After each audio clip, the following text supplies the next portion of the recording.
is going to be me reacting to this, and then me reading and talking about a couple of screenshots that I've had for like a few weeks now that I just haven't made a video about. Then here comes the screen timeout settings that I always forget to change when I screen record. I kind of just woke up somewhat, but yeah, I'm gonna try to be hopefully there are enough beds to go. More alert than I usually am, even when I'm not half asleep.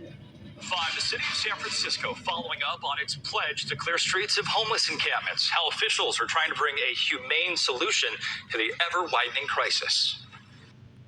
Sometimes. One thing that I'll say though, at least if you're doing the runaway and lay low till 18 thing, or really, if you're anybody, never go to big cities, ever. Always try to go to small towns, although this could be really risky depending on your ethnicity and where you are. So then there's that issue. But just never go to big cities. This one girl I know who had to escape her abuse situation a few years back. I think she left a little before I left my situation, but I can't even really remember. So she had to do the whole lay low till 18 thing. Now she's, I think, almost 20. She turned 19 a little while ago. I can't really remember, but that's kind of irrelevant. But anyway, it's support groups about like living outdoors and traveling. She talks about some of the experience she has since with being followed by people with all types of perversion spirits, basically traffickers, those types of people, and how she has to get out of those situations, and how at this point she doesn't even want to go to big cities anymore. And I get that people may want to travel, but it's like I kind of feel like people who are in denial and believe that everything is a conspiracy theory really shouldn't even be in this type of situation. I don't know if she's one of those types of people, but something's kind of making me feel like she probably is, being that she's going to the places that she's going to and expecting these things to not happen, or at least hoping they won't happen anyway. Because, like, I mean, you know, when you're in a situation and you really don't have a choice anyway, you do like kind of lie to yourself about what could happen, or at least you try to not think about it. I'll say that you'll try to not think about it. So yeah, she talks about it on there, but she doesn't talk about it on her TikTok because people are already really worried about her being the kid out here. Which, honestly, that goes into a lot of denial that people have, because a lot of people first become homeless, or whatever you want to call it, somewhere from age 7 to 16. And then they end up getting stuck, or they do end up eventually getting a place once they get to an age where they have rights. But then it's like a cycle of having a place and then being homeless again because of different things, really revolving around not having anybody to fall back on or to help you. Because of course, like I said in another video, which this wasn't the main point of the video, but I did mention it somewhere in there, the real cause of homelessness that nobody wants to talk about, because it's not really any of the things that people say it is. I mean, the rent thing, there's that, and it's getting worse, but it's really not even that. The real cause is the breakdown in the family system, which has been an agenda that's been pushed over time, but now it's even worse because they're turning the men against the women, and they've been turned the dads against the kid and then the women against the kid with all the my body, my choice stuff. So the breakdown in the family system, that's the real cause before anything else. Because then you don't have anybody to fall back on, and then 9 out of 10, a whole bunch of traumatic stuff happened. Well, not even 9 out of 10, 10 out of 10. Whether you got kidnapped into the CPS system or you stayed with relatives. And so then that means you're going to have trauma, and then there's going to be flashbacks that come up sometimes, especially once you get into like your mid to late 20s. Commonly repressed memories start coming up then. Sometimes it depends on like whether your body's in an environment where it feels more safe. So I mean, I can only imagine what type of stuff might start coming up for me eventually in the next couple of years, or even maybe way before I'm in my 20s. So Yeah, there's that.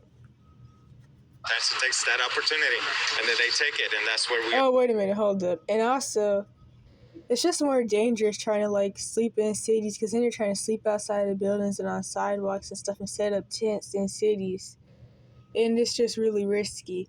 I feel like, honestly, if you can be in the woods, then you should always do that. But of course, when you're in the woods, then that means you like have longer walks to get to places, or you really just can't get to some places anymore. So like places to get food or your job or the school you go to, that can definitely make that harder, depending on where the woods is located at least. But if you're in like these big cities, it could definitely be farther out, which is why I would advise to try to not stay in big cities anyway in the first place. And what was the other thing? I think that's pretty much it with that. We are here for that small window. I'm not sure, man. Let's try to stay out of jail. Today's sweep coming less than a week after Governor Gavin Newsom urged cities to take action. Good evening. I'm Greg Lee. And I'm Claudine Wong. New at 5 tonight, KTV's Christian Captain is live for us in San Francisco with the latest on what happened today and where things go from here. Christian? Yeah, San Francisco's mayor has been saying there was going to be increased effort to eliminate the encampments around the city, and today crews began patrolling the streets of San Francisco, doing just that. The city of San Francisco has started a renewed push to clear tents on the city's streets. Jeffrey Fry says the latest effort from the city is a challenge for him.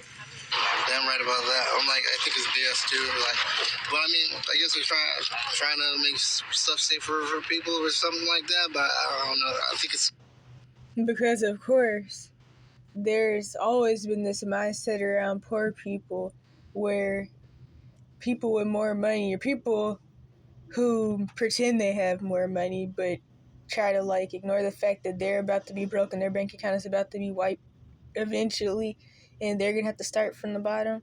But anyway, those people feel like poor people are just poor because they're mentally ill, and then they don't want to go to areas where poor people live because they're all violent and dangerous and they eat people and all that bull crap, even though it was always rich people eating people. But anywho, yeah, so that's where this mindset really comes from. People can say the stuff that they want to say about the drugs and all that, but honestly, if people really cared about drugs, they would tell the chemical engineers who spend years and years in university, they tell them to stop making the drugs. They tell the doctors to stop making and handing out the drugs.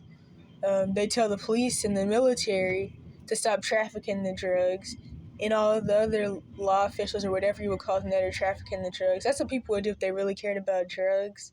And also, really, like people have been saying, the drug crisis in the mostly white areas, that's kind of what a lot of people have been felt like it was a judgment type thing, like karma basically, for the whole thing where like the FBI and the doctors have put drugs in quote unquote black communities and then started the war on drugs and then started throwing everybody in jail. But you'll see in the mostly white areas they haven't done that because drugs are legal in their areas and have been legal, and then they call it being a quote unquote hippie. But yet in the South, where really all the quote-unquote black people live, people are still getting 20 years and stuff for smoking blunts. And of course, I'm not in any type of drugs. I don't like any of them, prescription or not. They're all bad. They're all pharmacia to me. So I don't care for any of it, but I just always point that out. They let this issue get bad in their areas, and I know people are going to say, well, this dude's black. Just because there's some black people in Cali doesn't mean that it's still not a mostly white area. Literally, majority of the quote-unquote black population lives in the South where drugs are still illegal.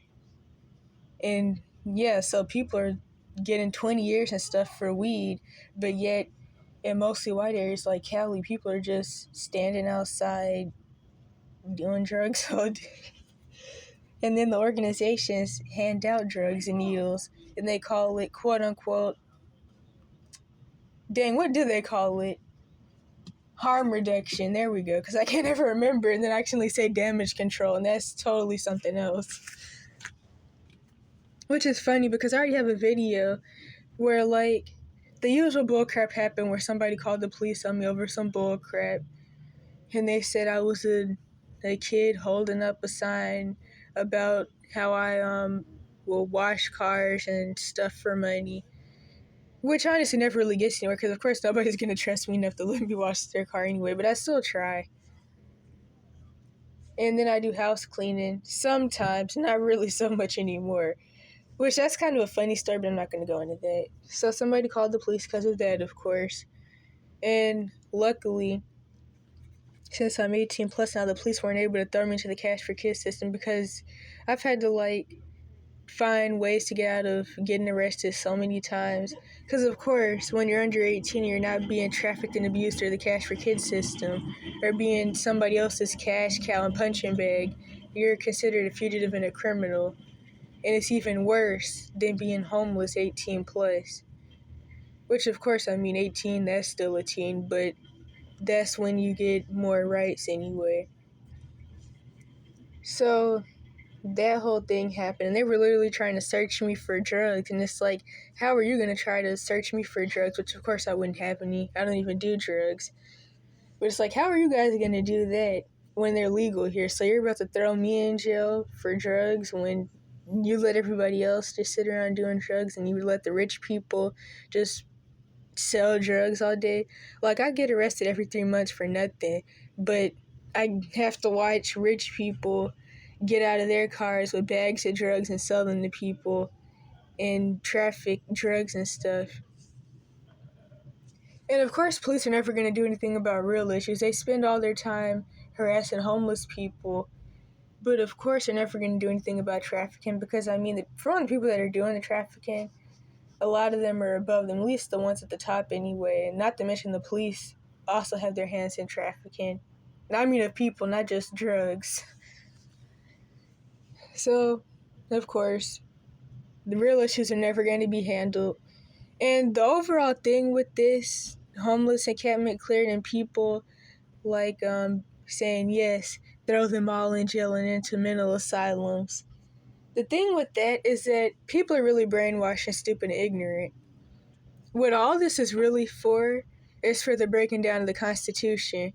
So that way, when the Constitution is completely done away with and is non-existent anymore, and none of us have rights anymore, then the government and all that can just be like, well, you guys voted this in and you agreed to it.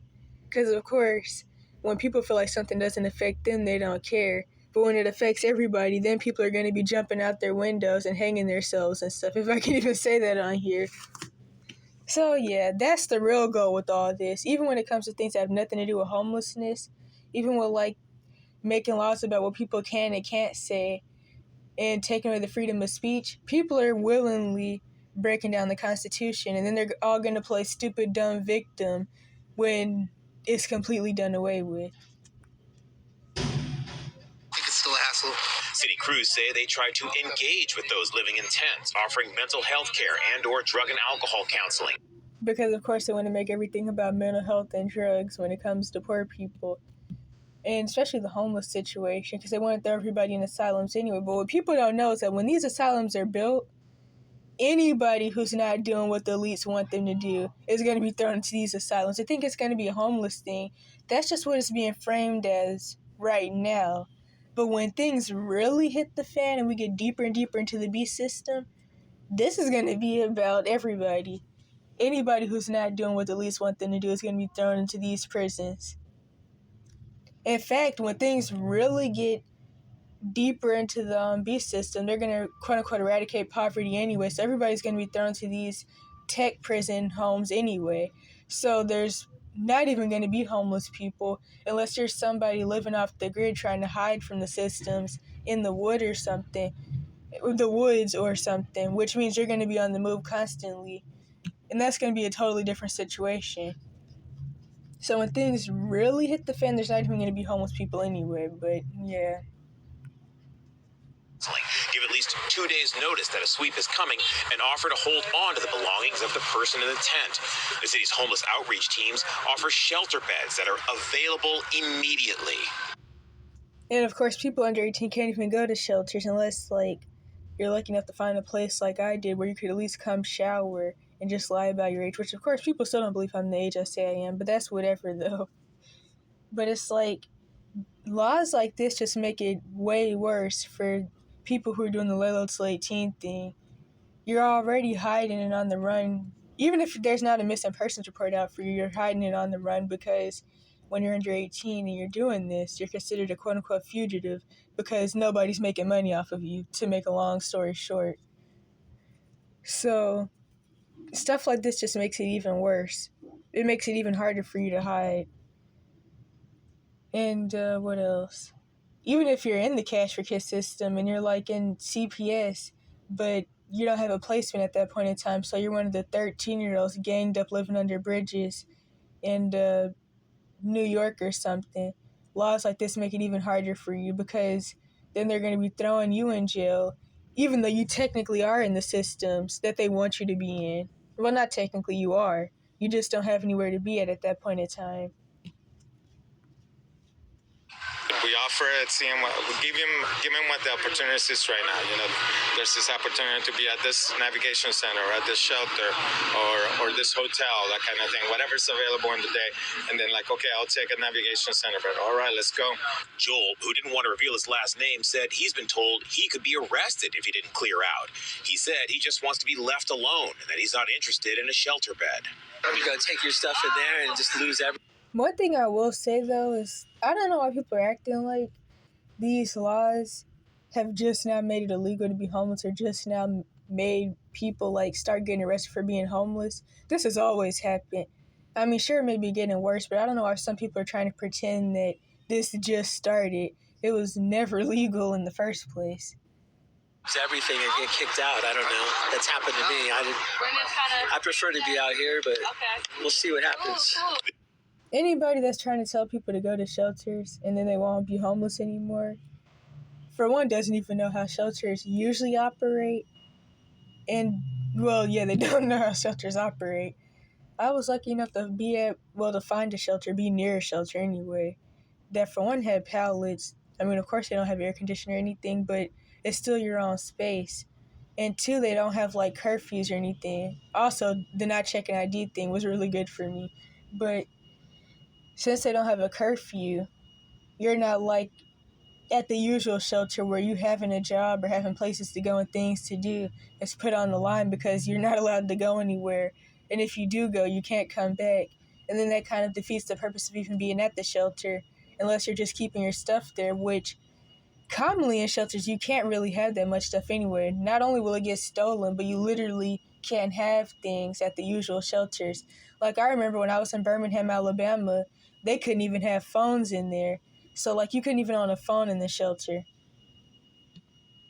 And you couldn't keep any of your stuff on you. You couldn't keep your clothes, none of that. Everything was locked away. That's the usual shelter. And also, I'm at a 6-month emergency shelter. They let me stay longer than I was supposed to, or at least they haven't said anything yet. I guess maybe that was because of the whole age thing and the fact that I had literally, like, just turned 18 when I came in here. Not to mention a lot of the staff still don't believe I'm 18, but I don't even know if I should mention that because I don't want people to get in trouble for being nice enough to care enough. Since, like, technically, if they think that I'm, like, under 18, they're not supposed to let me stay. But anyway. So, yeah, they let me stay longer. They do that with some people, depending on the situation. But, dang, what was I about to say? Oh, yeah, so this is a 6-month. Usually shelters are like, you sleep there and then you have to leave in the morning. Even really, really early in the morning. Like, some crazy times, like 8 a.m. sometimes. So, overnight or 30 days. That's the common shelter. Not to mention, living at a shelter doesn't mean you're not homeless anymore. People think that. Like, I'll see people in the comment sections of videos saying if they really didn't want to be homeless anymore, they just go to a shelter. I don't know what people think shelters are. And also, shelters don't help people get housing either. There's also that misconception. So there's a misconception that shelters are housing. And there's a misconception that shelters help you get housing. Like, there was this one girl here that everybody, like, really felt like the shelter should help because they said her out of anybody, she could really get out of this situation because she wasn't, like, really messed up, whatever that even really means. And I honestly don't even like the idea that because somebody at least doesn't physically appear as broken and traumatized and messed up as somebody else, that means they deserve help more. That's honestly a really sick mentality. But anyway, people here, like the other residents, they really felt like she deserved help out of anybody, and like she had a job and all that. But of course, the shelter doesn't help her because they don't help people get housing. There's also a housing shortage, but still they don't help people get housing. Like the most they could do is tell you to sign up for Section 8, which Section 8 is literally closed everywhere from Niagara Falls, New York, down to Albuquerque, New Mexico. So, I mean, that's whatever. And you still have to, like, qualify for that. So, like, you could make what they would consider a good amount of money, but still not be able to afford housing. But anyway, of course they didn't help her. She just had to do woofing work all over again. So luckily, last minute she found some type of farm work on Craigslist where she could also live in another shed. Also, luckily, it at least has shade from certain angles. So yeah, she's doing that again, and she's one of the people that also, like, well, she didn't have to do the lay low till 18 thing, but she did first end up homeless at 17, and then she had places to stay, and she didn't consider herself homeless. But honestly, what a lot of people consider the situation she was in still being homeless, but she says whenever she has a roof over her head, she doesn't consider herself homeless. But I mean, some people would probably even still consider her current situation homeless, to be honest. But yeah, so she had to go back into woofing work. And what woofing is basically you're living somewhere, but literally every day, all the time that you're there, it's just working and shoveling horse crap and farming and stuff. So it's not even like, it's really no rest in it. And it sucks. But honestly, I mean, I feel like, well, let me not even say that. So yeah, there's that situation. And of course, them not having like family to fall back on, because obviously a whole bunch of bullcrap happened.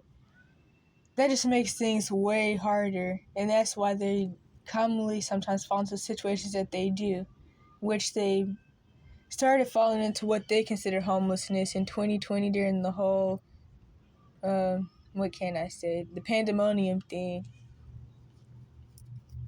And so, yeah, some people fall in and out of homelessness due to, like, their situation with family and all that. This latest push to clear encampments comes a month after the United States Supreme Court cleared the way, and less than a week after Governor Gavin Newsom ordered state agencies to step up their enforcement and ask cities to do the same. The mayor said San Francisco's plans have been in the works for weeks. She said San Francisco can be compassionate, offering help, while at the same time making homelessness so difficult that it pushes people to accept the help the city is offering. We are doing everything we can. But the thing is, that would be fine and dandy if there actually was help for Jack Diddley. Because like I always say, if you've ever been in a situation where you actually need help, and I'm not even talking about homelessness, I'm talking about anything, you'll find out real quick that there is no help. And if you are one of the lucky people who got help, or like maybe you had a friend's parents who adopted you, or CPS took you, which they're a trafficking organization anyway, and of course, another branch of the Cash for Kids system. But if you got in there, you were one of the lucky ones who got adopted into a good home, which usually even by then the damage has already been done. You may be one of these people who act like there's help when there really isn't, because you don't actually understand that you're like the lucky 1%. And yeah, so, or maybe you were like one of those people who were able to, I don't know, scare organizations into helping you and not gaslighting you and stuff and scare them into doing their job. Which, even if that works, that's still rare, because commonly the people who really do try to do that, they get bashed and kicked out of places. And I don't mean scare like anything crazy. I don't mean like violent stuff. I mean like bringing up laws and like what the organization is supposed to do and what funding is supposed to go towards. And I even have videos about other programs where when people do stuff like that and they just say, well, you guys are supposed to do this, they get shut up. So, yeah. We can to make it clear to people that our expectation is that you take us up on our offer for services. And if you don't, we want to make things less comfortable for you. Advocates for the homeless say there are many I reasons don't like the eye roll thing she was doing, but anyway. why shelters don't work for some people, and that following sweeps, the most vulnerable are worse off than before. Of course, because shelters can also be more dangerous, because the thing is, I was kind of talked into coming, especially since my tent had flooded. And it's like, the thing is, now more people know about me who previously didn't. Then people try to say, well, I mean, people did see you and mention you, but the thing is, nobody actually knew where I was at all the time. And they saw me very rarely. But it's like now, all the weird pedo chomo people who were like staying at the shelter, around the shelter, now they know about me and now they know where I'm at all the time. So that's one issue that I could think of when it comes to like quote unquote more vulnerable people becoming more vulnerable or whatever in the world they said. I can't even remember. Giving a short notice and then coming in and removing an encampment doesn't change the basic problem of someone having nowhere to go and not having Not to mention that a lot of people specifically like me, even because of, well, even when I was lying about being 18, because of course you have to do that in these types of situations. Honestly, if possible, I would say tell people you're 21. But the thing is, a lot of people quote unquote like me or whatever because of the fact that I look like I'm 12. And so that just makes things worse. having a place to live, not having a shelter. The men we spoke with today said they planned on moving a few blocks away and then maybe moving back to that same location later on if they can. The city says it can maintain this level of sweep for now, and officials are hoping that as more people take the city up on the offer for shelter, there will be fewer encampments to sweep. We're live in San Francisco. Christian Cafton, KTVU, Fox 2 News. Now, Christian, hearing from those men who say they're just going to go to a different place and come back, it seems like this is... And that's really common. I mentioned this in another video about the street that I live on and how like the police kept kicking everybody out and handing out eviction notices and arresting people, and then sending out the city crews to like spray down the sidewalk with soap water and bleach and all that. But the thing is, when they do that, people do eventually just come back. And sometimes after a couple of cleanouts, they'll wait a little longer and still come back because like they don't really have anywhere else to go. Or like they can't go out into the woods like some people do. I mean, like I've been talking about, I personally became basically chronically ill by 14 because of different things in my situation. And then, of course, I ended up messing my back up when I was camping on that hill those few months back. And I don't even know what in the world, but I'm still doing what I can to work on that. So, even before the back thing, just the health issues I already had going on makes it really hard to get around and do stuff.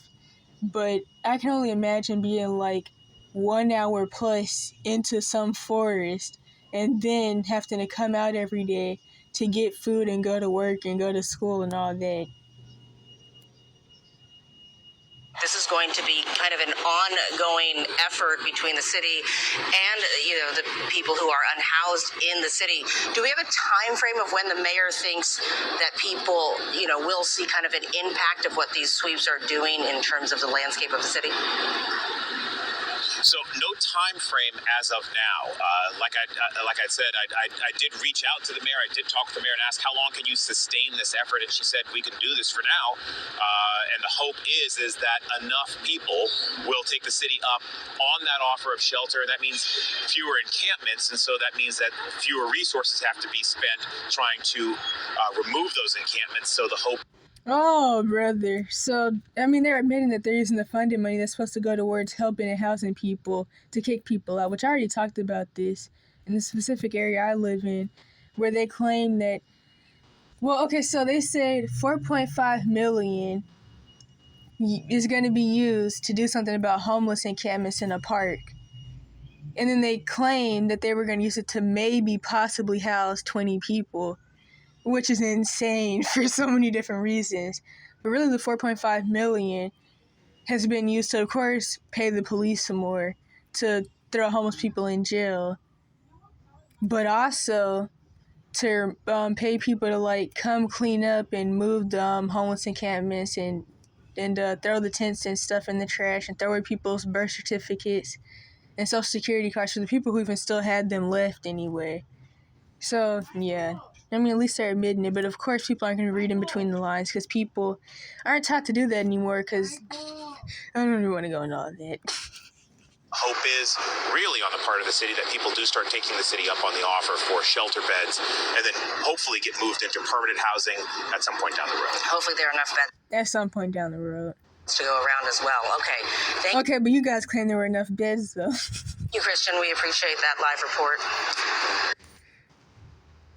Oh dang, this is way too long. I'm not gonna be able to edit in the screenshots. That's just gonna have to be like a separate video, but this is kind of funny to be honest.